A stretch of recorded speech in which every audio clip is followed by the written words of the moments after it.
Ahora, yo creo que estamos viviendo en una época en que ciertamente algo importante está por suceder. Vivimos un mundo muy conmocionado por la política, por la religión, por la economía y por una descomposición social, ¿verdad? Nosotros tenemos ahorita, yo le decía a los mismos estudiantes que yo tengo, nosotros tenemos una descomposición social tan grande que hemos pasado a definir incluso el género humano ya no por características biológicas, sino por características psicológicas, ¿verdad?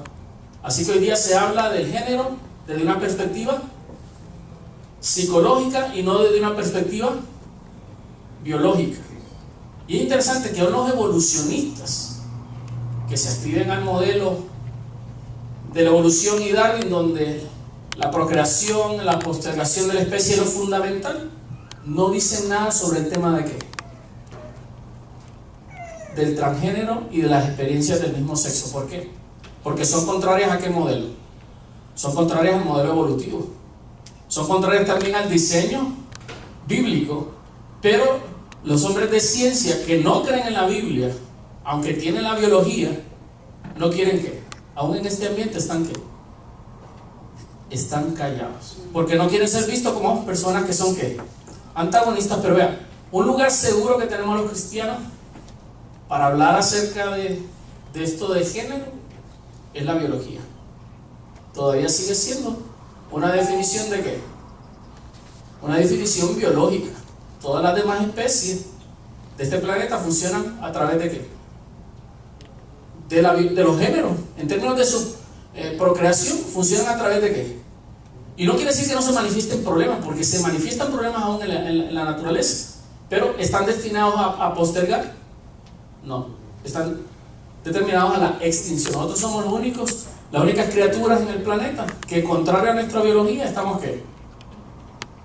Estamos de vida. Nada, vive en un tiempo sumamente interesante. Nos invita a ver, decía Billy Graham en unas declaraciones cuando estaba vivo, dice: si Cristo se tarda en venir, le va a tener que pedir disculpas a Sodoma y Gomorra por haberlos destruido. ¿Por qué? Está hablando que el mundo se está volviendo más complejo que Sodoma y Gomorra, y Dios los destruyó. Así que dice, si no va a hacer nada ahora, le debe pedir entonces ¿qué? Disculpa a Dios por haberlo hecho. Así que estamos a un nivel de descomposición que invita a la intervención de ¿quién? A la intervención de Dios. Jesús mismo dijo: cuando venga el Hijo del Hombre, ¿hallará fe en la tierra? La fe bíblica, déjenme decirle, eso es un reto cada día más grande. Así que las trompetas son un aviso de algo importante, y las trompetas se establecían para dar ¿qué? Como anunciaban que algo importante venía, se anunciaban con anticipación para que la gente pudiera tener ¿qué? Tiempo para prepararse, ¿verdad? Así que qué bueno que existían las trompetas, porque las trompetas iban a hacer que la gente, antes de que llegara el día de expiación, el día de juicio, ellos estuvieran ¿qué? Ellos estuvieran listos. Y es interesante porque a esta iglesia se le ha dado los mensajes de ¿qué? De los 3 ángeles. Y se le está pidiendo que este mensaje se le dé a toda nación, tribu, pueblo y lengua. Y es un mensaje que habla acerca de ¿qué? Dice que es un ángel que tiene el evangelio eterno y que anuncia en gran voz la hora de ¿qué? De su juicio. De su juicio ha llegado. Está anunciando que viene ese juicio. Ese juicio está ocurriendo, y que junto con eso van a venir otros eventos, ¿verdad? La marca de la bestia y la destrucción de ese sistema. Son cosas que todavía no han pasado todavía, pero que se están anunciando ahora para que la gente pueda tener ¿qué? Tenga tiempo para que cuando vean que estas cosas acontezcan, dijo Jesús en Mateo 24, entonces ustedes puedan creer. Nosotros estamos dando este mensaje anticipadamente para que cuando la gente vea que estas cosas están ocurriendo, la gente entonces ¿qué? Abra sus ojos y crea, y ojalá tengan todavía la oportunidad también de prepararse para ello. Así que las trompetas cumplían esa función. Hoy día los judíos le llaman a la fiesta de trompeta Rosh Hashanah, ¿verdad? Que es la cabeza del año. Eso es lo que significaría el hebreo. Y estos son los primeros días del año judío. Los días de las trompetas son los primeros días del año judío religioso. Y son días de arrepentimiento. Ellos empiezan el año, ¿verdad? Los cristianos, mucha gente con resoluciones. El judío está que en una actitud reflexiva de arrepentimiento, preparándose para el día de expiación. Ahora, el día de expiación en el ritual judío era uno de los días más solemnes del calendario. O sea, habían días que se consideraban sábados ceremoniales, pero el día de expiación, en los demás días se decía que no había que hacer obra alguna, ¿verdad? En los sábados ceremoniales, como fueron en toda esta fiesta, en la Pascua, en medio de las primicias, en el Pentecostés, se celebraban unos sábados ceremoniales y se decía que la gente no tenía que hacer ninguna obra. Pero en este día, no solo no había que hacer ninguna obra, había que tener una actitud de humillación.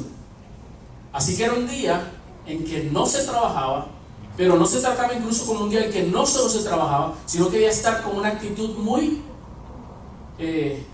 solemne, muy reverente, porque era un día sumamente sagrado, porque el destino final de la gente se estaba decidiendo en ese día.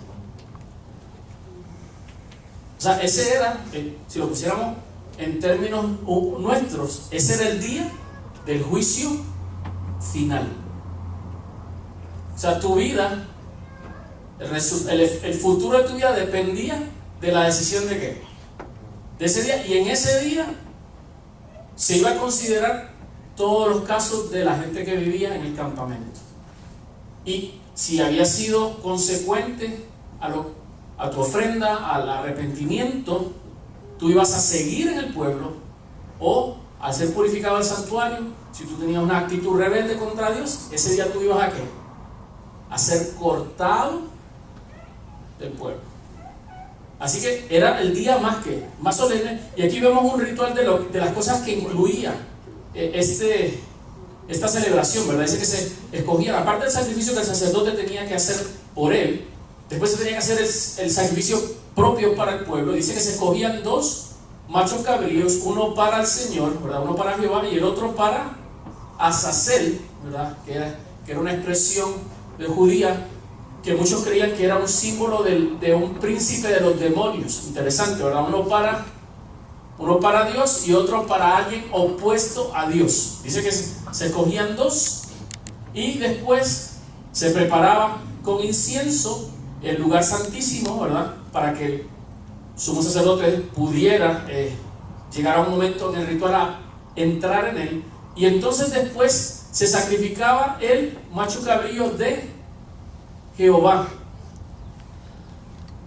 ¿Qué ocurría que era interesante que no pasaba antes? A este macho cabrío no se le imponen las manos. ¿Se recuerda que decíamos que en el acto del pecador llevar el sacrificio, el pecador tenía que poner las manos sobre el sacrificio, porque él estaba transfiriendo ¿qué? Él estaba transfiriendo esos pecados pasaban del pecador al sacrificio, y del sacrificio pasaban al santuario a través de la sangre. Así que había una contaminación del santuario, ¿verdad? La contaminación del santuario procedía desde el pecador, a través del sacrificio, luego a través de la sangre, y finalmente llegaba al santuario. Podías también hacerlo a través del sacerdote, pero como quiera, finalmente llegaba ¿a dónde? Al santuario, y el santuario quedaba contaminado por el pecado. Este ritual es la purificación del santuario, porque a este macho cabrío de Jehová no se le puede confesar pecados, porque los pecados ya están ¿dónde? Los pecados ya están en el santuario. Lo que queremos hacer ahora es ¿qué? Es recoger los pecados, es purificar el santuario. Y entonces en este ritual lo interesante es que se va a usar sangre no para transportar el pecado al santuario, sino para sacar el pecado del santuario. Así que esta sangre no va a tener confesión de pecado. Así que en este sentido, esta es una sangre que está limpia. y al entrar en contacto con el santuario, ¿va a qué? Va a absorber el pecado, y este pecado, como lo está procesando el sacerdote, va a pasar también en contacto ¿con quién? Con el sacerdote. Y ahora él, ¿qué va a hacer? Luego de presentar esto delante de Dios, porque él va a hacerlo y va a recoger el pecado, finalmente viene ahora ¿a dónde? Viene con el macho cabrío de Azazel. Vea, el macho cabrío de Dios no tiene pecado. Recogió el pecado, ¿verdad? A través de su sangre. Ahora finalmente todos estos pecados que se recogieron en el santuario van a caer ¿sobre quién? Sobre Azazel. Y ¿cómo lo van a transmitir? Entonces va a poner ¿qué? Y va a poner las dos. Va a poner las dos manos, y todos los pecados que ven en el santuario van a ser transferidos ¿a dónde? Al macho cabrío de Azazel. Y vea, dos cosas interesantes pasaban. ¿Quién iba a recibir los pecados de vuelta sobre sí? Lo iba a recibir el macho cabrío, el que los originó, pero también el pecador que no se haya arrepentido. Por eso decía que todos los que habían pecado tenían que estar en ese día ¿en qué actitud? En una actitud humillante. Porque si no lo hacían, este macho cabrío Azazel, luego de ponerle las manos y pasarle el pecado, era sacado fuera ¿de qué? Del campamento, para que desapareciera el pecado del campamento de Dios, del pueblo de Dios. Pero dice que no era el único que era sacado del campamento. Si había gente en el pueblo que no se había arrepentido, el pecado no solo iba a recaer sobre Azazel, el pecado de cada persona iba a recaer también ¿sobre quién? Sobre él mismo, si no tenía una actitud reverente, y él también iba a ser ¿qué? Cortado del pueblo. Ahora, en el plan original, la destrucción del pecado solo estaba destinada ¿para quién? Para Satanás, como dice la Escritura. Dice, el lago que fue preparado ¿para quién? Para Satanás y sus ángeles. No fue planeado ¿para quiénes? Porque a todos los seres humanos se les está dando la oportunidad de salvación, pero muchos, aunque se les ha dado la oportunidad de salvación, no la van a querer ¿qué? No la van a querer tomar, o no van a perseverar en la fe, porque dice la Escritura que el que perseverara hasta el fin será salvo. Y entonces esta gente va a ¿qué? Aunque en algún momento confesaron a Cristo, van a recibir ¿qué? Van a recibir de vuelta sus pecados, y también junto con Azazel, que es un símbolo de Satanás, van a sufrir las consecuencias ¿de qué? Del pecado, y van a ser apartados del pueblo ¿de qué? Del pueblo de Dios. Así que este es un ritual solemne, porque este es el día en que finalmente se resuelve el problema del pecado. ¿En qué día se eliminaba el pecado de Israel? En el día de expiación. En este día, a través de este ritual, se sacaba, se purificaba el santuario, y finalmente se colocaban sobre Azazel o los pecadores que no quisieron aceptar este sacrificio, y finalmente el pecado era erradicado. Así que el día de expiación anunciaba la solución final y definitiva al problema del pecado. Vea qué interesante. En el Pentateuco, muchos especialistas del Pentateuco, los primeros 5 libros de la Biblia, dicen que el centro del Pentateuco, el centro, que generalmente sería el lugar más importante, es Levítico 16. Y Levítico 16 es toda la instrucción del día de expiación. ¿Cuál es el centro de todo el mensaje del Pentateuco? Dios va a resolver el problema del pecado. Y al resolver este problema del pecado, hay en juego dos personajes. Está el macho cabrío de Jehová, que con su sangre limpia, purifica el santuario. Y está Azazel, aquel que está opuesto a Dios. ¿Quién finalmente va a triunfar? Va a triunfar Dios, y el pecado va a ser finalmente erradicado. Hermanos, la victoria de Dios está asegurada. Amén. Usted no puede salirse de los caminos de Dios, y menos estando tan cerca de la meta. ¿No? Tenemos que seguir perseverando en las cosas de Dios. La victoria del Evangelio está asegurada. Podrán haber dificultades, podremos tener momentos difíciles, pero la victoria de Dios está segura.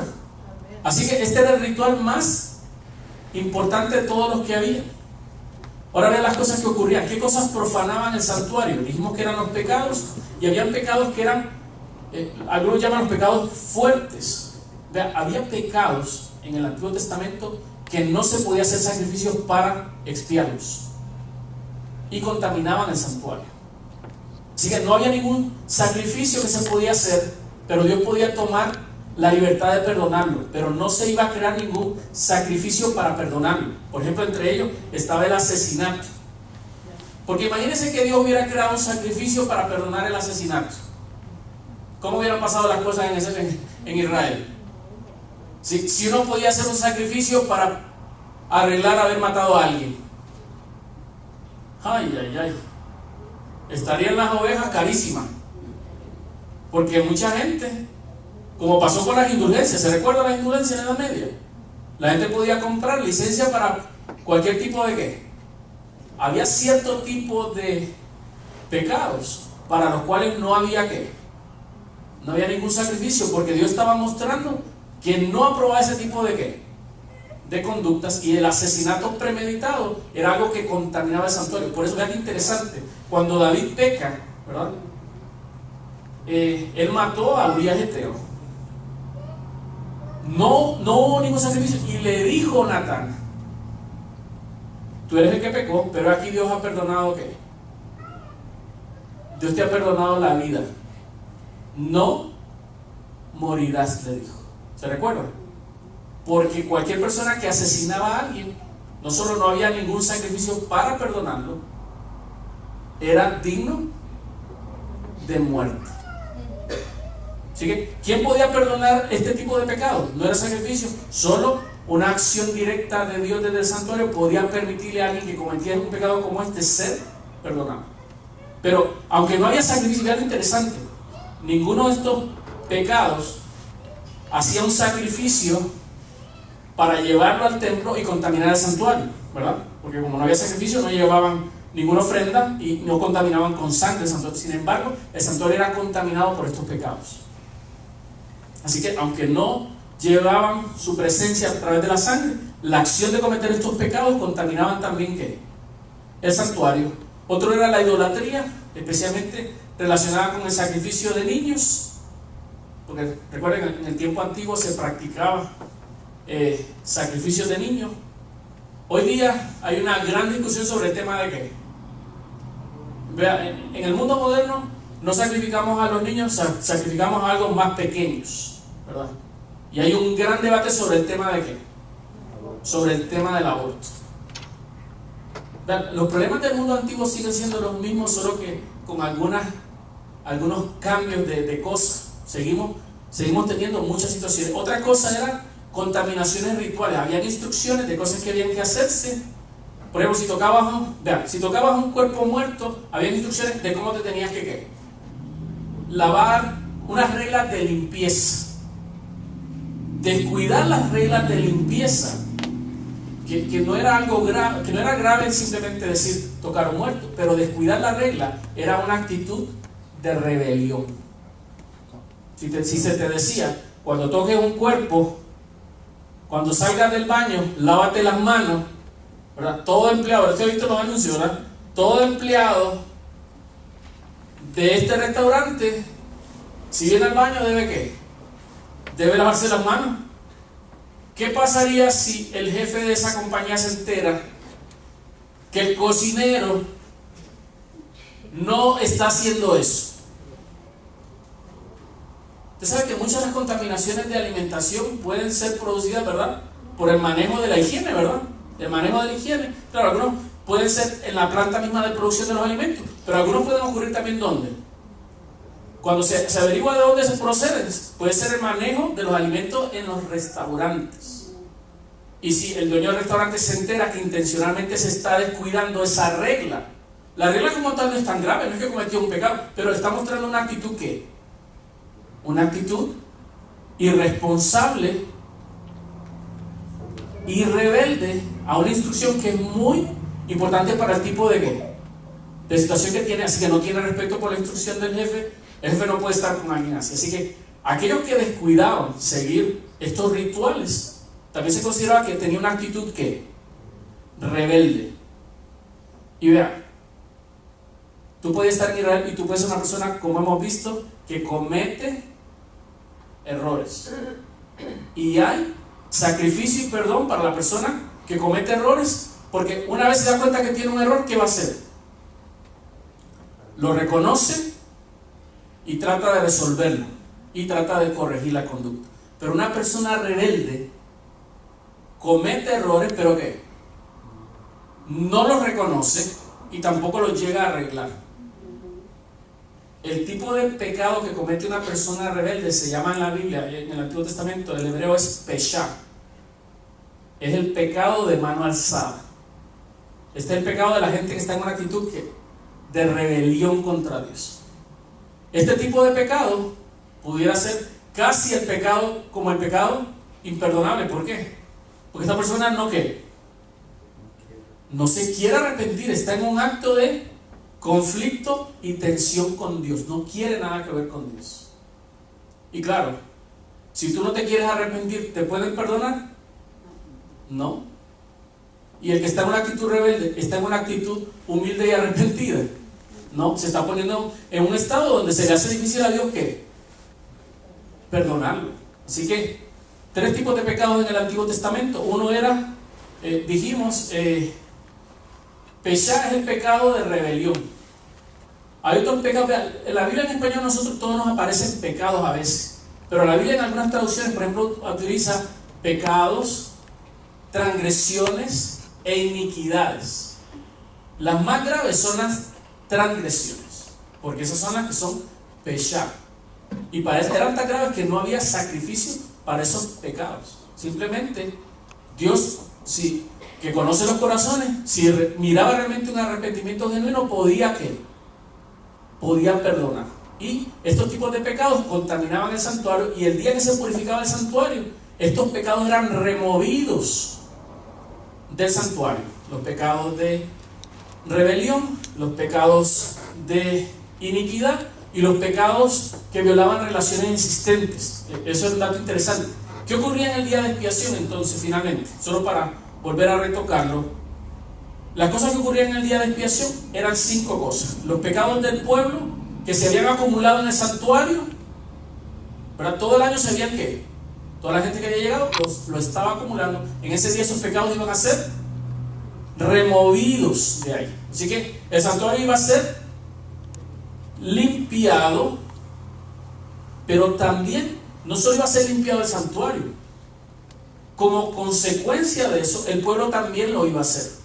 Así que no solo, por eso dice que el creyente estaba en una actitud humilde, porque se purificaba el santuario, pero también Dios purificaba a quienes, a su pueblo. Así que tanto el templo era purificado como el pueblo era purificado, y ambos eran limpiados también.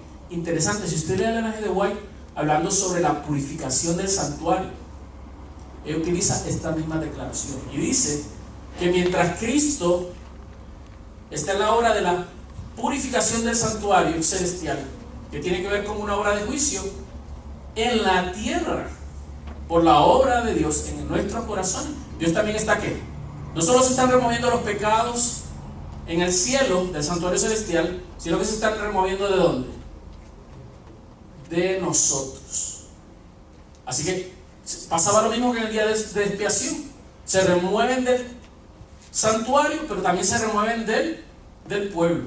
Y claro, esa obra la hace Cristo en el cielo, pero el Espíritu Santo la hace, eso es lo que estamos viendo ayer, el Espíritu Santo la hace en nuestra vida aquí en la tierra. Y por eso una de las canciones que yo en algún momento estamos tratando de ver si lo hacíamos es: Dios transfórmame, usted ha escuchado esa canción, Dios transfórmame en santuario puro y santo para ti. Porque no solo purifica el santuario celestial, purifica también ¿qué? Purifica este santuario, y eso es parte de lo que Cristo tiene que hacer antes de que Él venga.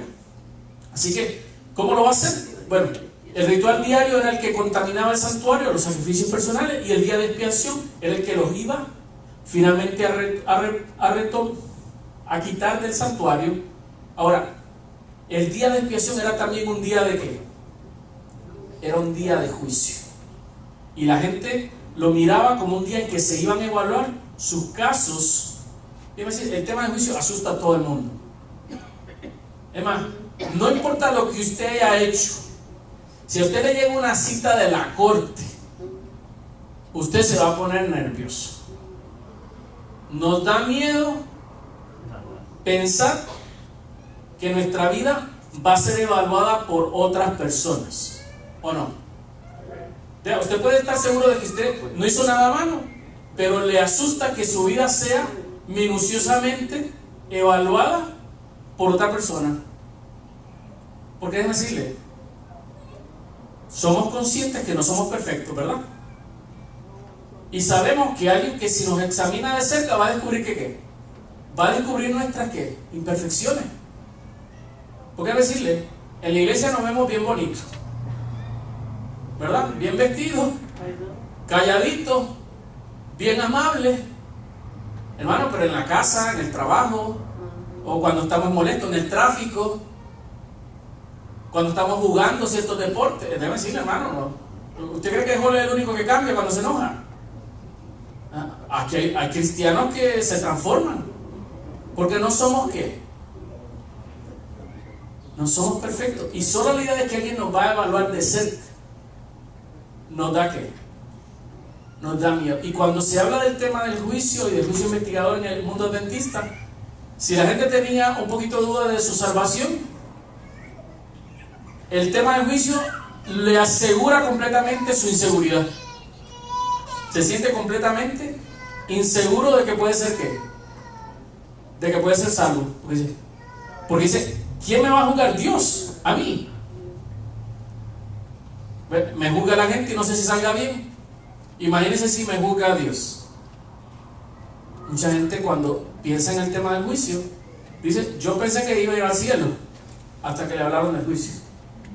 Así que muchos tienen miedo al tema del juicio. ¿Para qué se hace el juicio? Esto sale de el tomo 12 de la teología adventista. Este es uno de los tomos del comentario bíblico adventista, y dice, el juicio merece mucha atención y está envuelto con unos asuntos importantes. ¿Con qué asuntos está relacionado el juicio en la Biblia? En primer lugar, la justicia divina en un mundo injusto.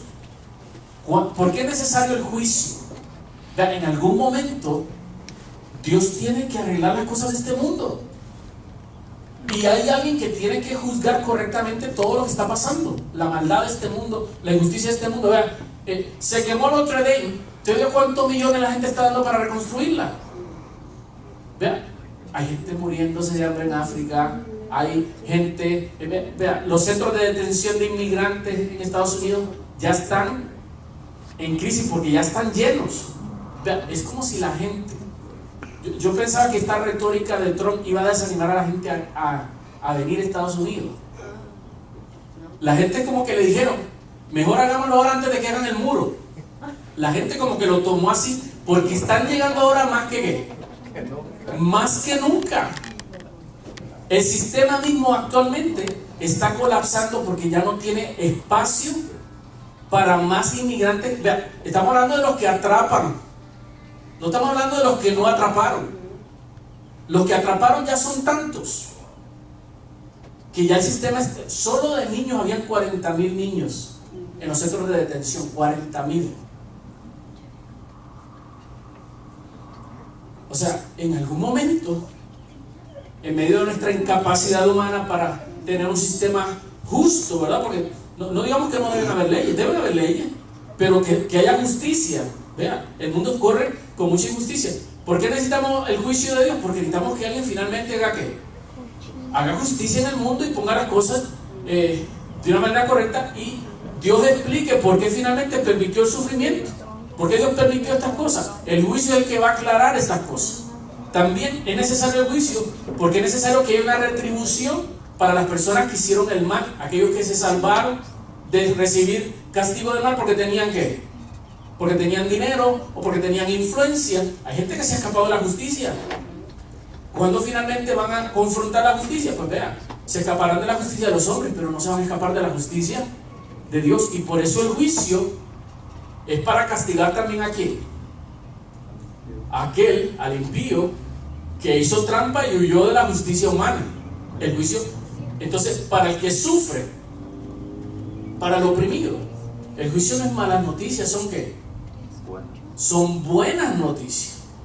También el juicio está dado para el sufrimiento del inocente. El inocente finalmente se le va a atender su caso a través del juicio. También es la resolución del conflicto entre el bien y el mal.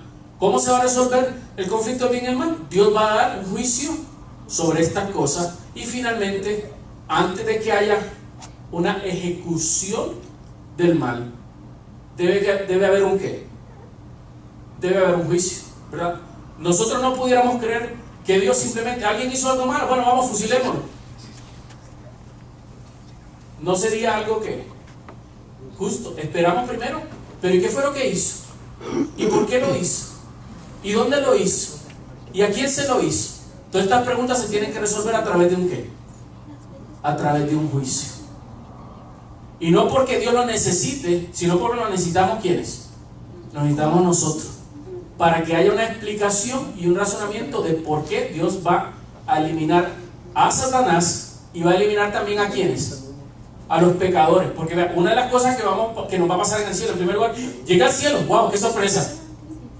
Esa de las primeras sorpresas que usted se va a dar, usted llegó al cielo. La otra sorpresa que usted se va a dar, y tal hermano no está en el cielo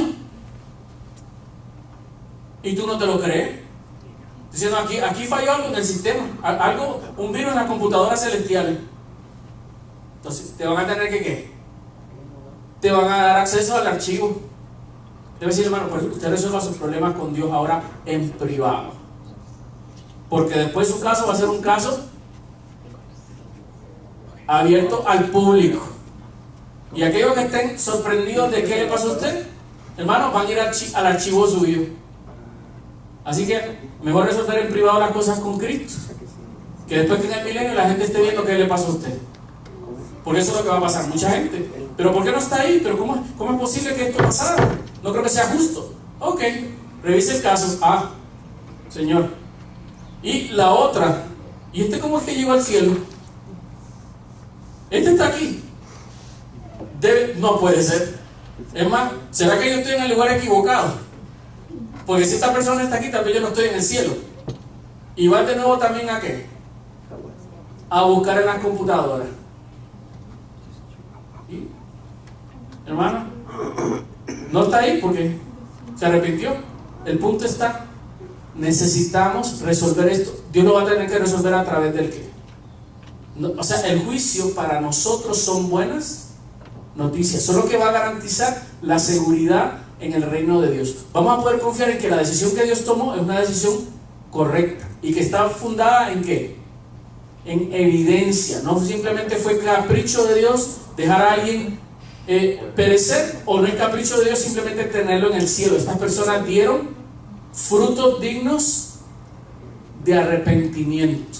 Así que el juicio en ese sentido son buenas noticias, y sobre todo el juicio también va a vindicar a Dios. La gente ha puesto en duda su carácter, de que no era justo. Ahora Dios va a abrir los archivos. ¿Pero por qué Dios hiciste? ¿Pero por qué? Todas esas preguntas, hermano, que todos tenemos más de una. ¿Por qué Dios permite esta cosa? En el cielo van a ser ¿qué?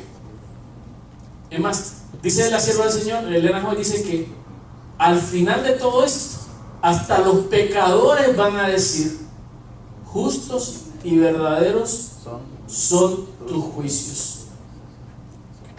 Hasta los pecadores que van a ser destruidos reconocen que el procedimiento de Dios fue, el carácter de Dios va a ser vindicado a través del juicio. Así que, ¿qué estamos esperando? Un juicio perfecto. ¿Son malas noticias para nosotros los creyentes el juicio? No, el juicio son buenas noticias. Más, el libro de Daniel, de donde sale esta imagen de la purificación del santuario en el capítulo 8, y es paralelo con la escena del capítulo 7, que es la escena del juicio en el cielo, dice que el juicio sirve para dar, le fue dado, dice, dado dominio, gloria y reino. Se lo dan primero al Hijo del Hombre, y luego del juicio dice que esto es dado a quienes. Después del juicio dice que el reino es dado a los santos del Altísimo. Así que si usted es de los santos del Altísimo, el juicio no es para quitarle cosas, el juicio va a ser hecho ¿para qué?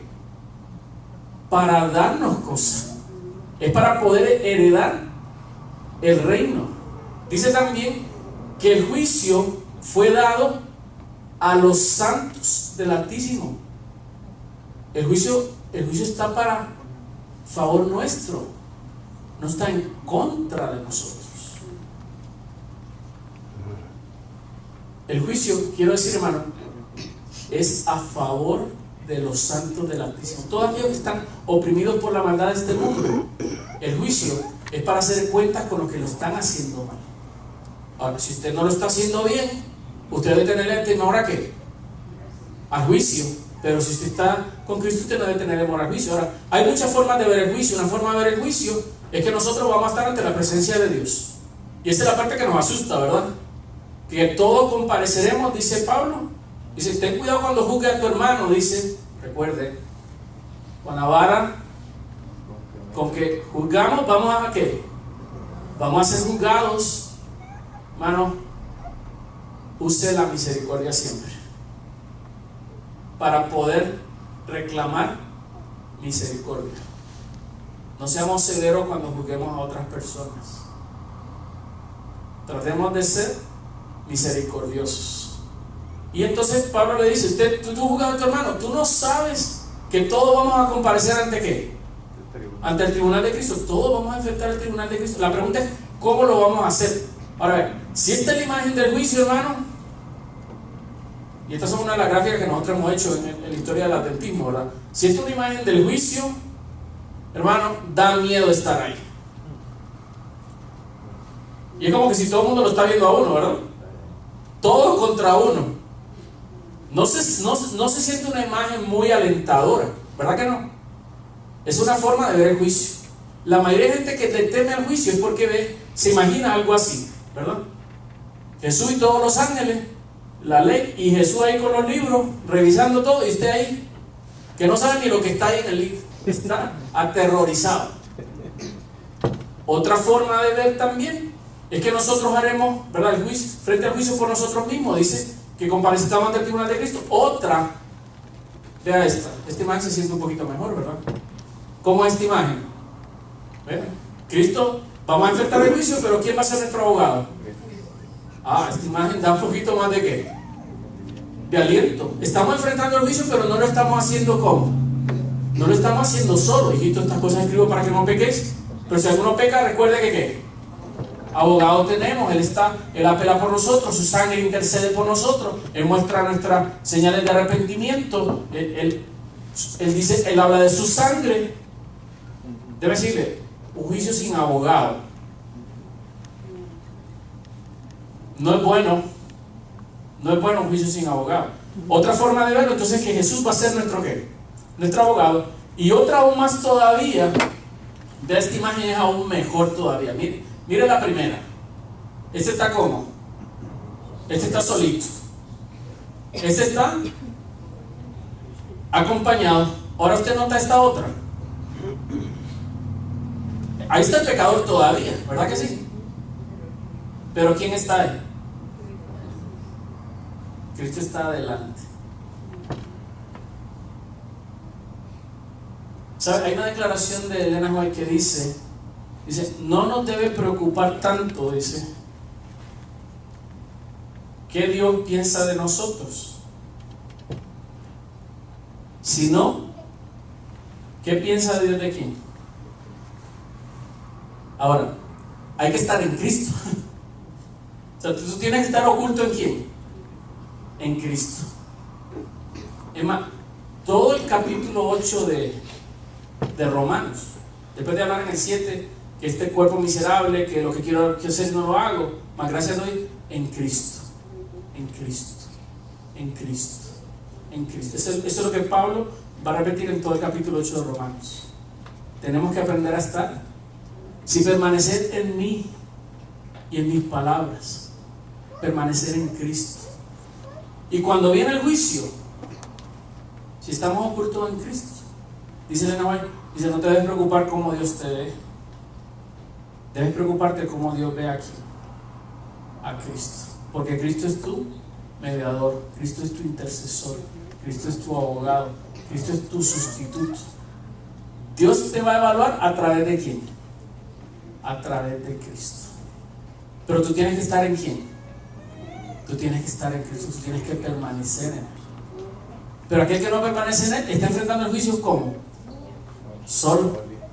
Y déjeme decirle, cosa terrible es caer en las manos de un Dios vivo, porque Él te va a evaluar y vas a ser hallado falto. ¿Cuál es la clave para el juicio? Voy a terminando con esto. Vea lo que dice.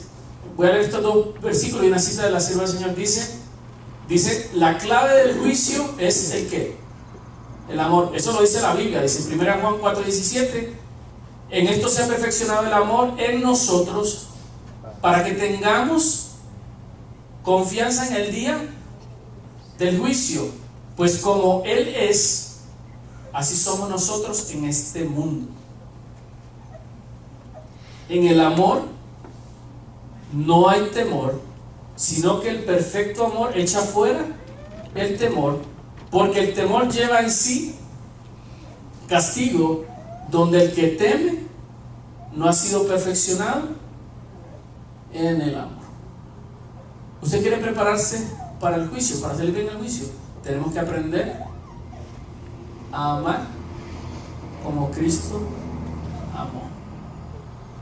Pero a veces nosotros solo pensamos qué debo comer, qué no debo comer, cómo me debo vestir. No, vea, estas son reglas de conducta. Esto no son malas, pero la esencia de la experiencia cristiana es más que eso. Es aprender a amar como Cristo amó. Vea, no lo digo yo. Escucha ahora Elena G. White hablando de Mateo 25. Mateo 25 es la famosa parábola del juicio de las naciones, ¿verdad? Si usted lo lee, el juicio de las naciones, y escuche lo que ella dice. Dice, cuando el Hijo del Hombre venga en su gloria y todos los santos ángeles con él, entonces se sentará sobre el trono de su gloria y serán reunidas delante de él todas las gentes y los apartará los unos de los otros, ¿verdad? Eso es lo que dice la parábola. Ahora escucha el comentario de ella. Dice, así presentó Cristo a sus discípulos en el monte de las olivas la escena del gran día de juicio. Y escuche lo que dice. Explicó que su decisión girará en derredor de un punto.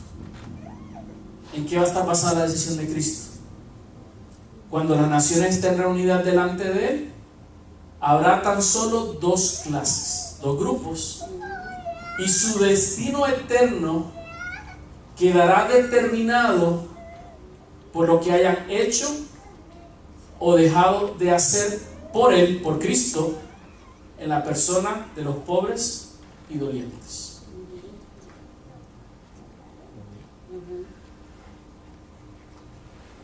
Los que van a salir bien del juicio son los que aprendieron a amar como Cristo amó. Vea, si usted tiene otro ideal de la estatura cristiana que tenemos que tener, pero nosotros decimos, bueno, cuando deje de comer estas cosas, ya estoy listo para la traslación.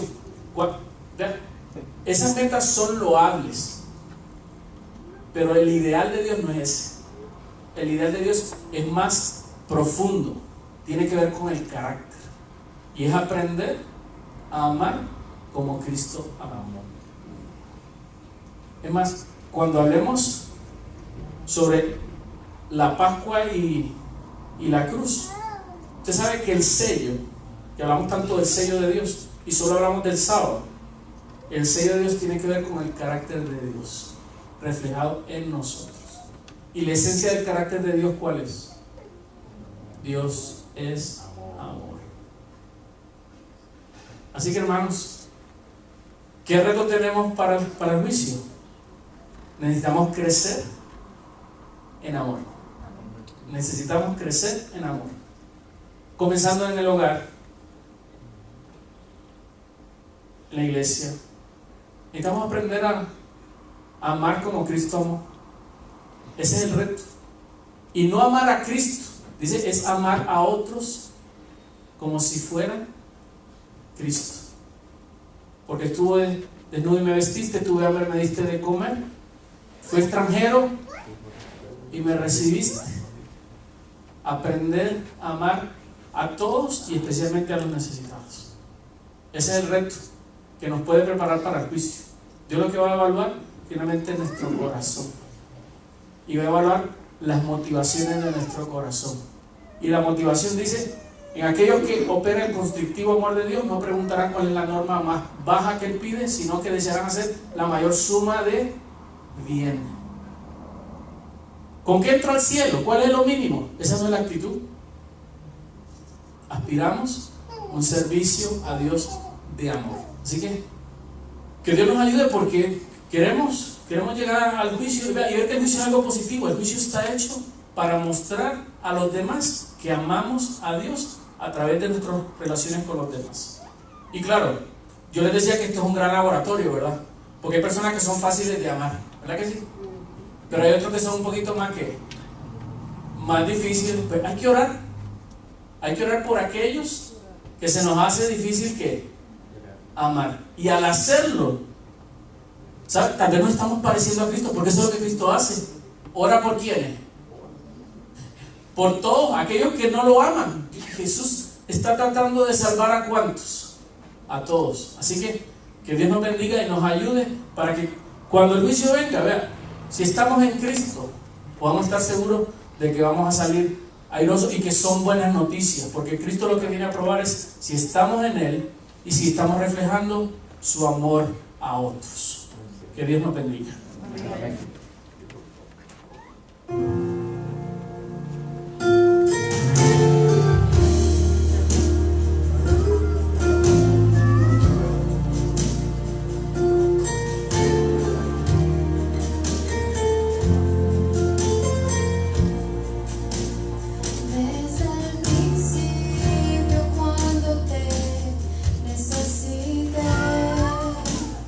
Desde el momento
Oramos, vamos a ponernos en pie.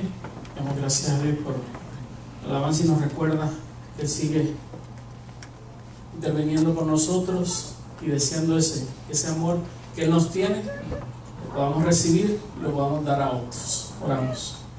Señor, gracias porque Tú has planeado cómo resolver el problema del pecado y el día de expiación nos recuerda eso, Señor, que Tú estás en control del plan de salvación y que lo estás llevando a su final definitivo y a una solución completa y total del problema del pecado. Gracias porque también estás usando el juicio para resolver el problema del pecado en este mundo. Pero gracias te damos porque si entendemos bien Tu palabra, el juicio no son malas nuevas, sino que son buenas noticias para Tus hijos, Señor. Así que permítenos que a través de la obra del Espíritu Santo nuestra vida pueda ser llena del amor de Cristo y que a través de nuestras acciones y nuestras obras no solo evitemos hacer el mal, sino que seamos instrumentos del bien. Pues lo pedimos en el nombre de Jesús. Amén.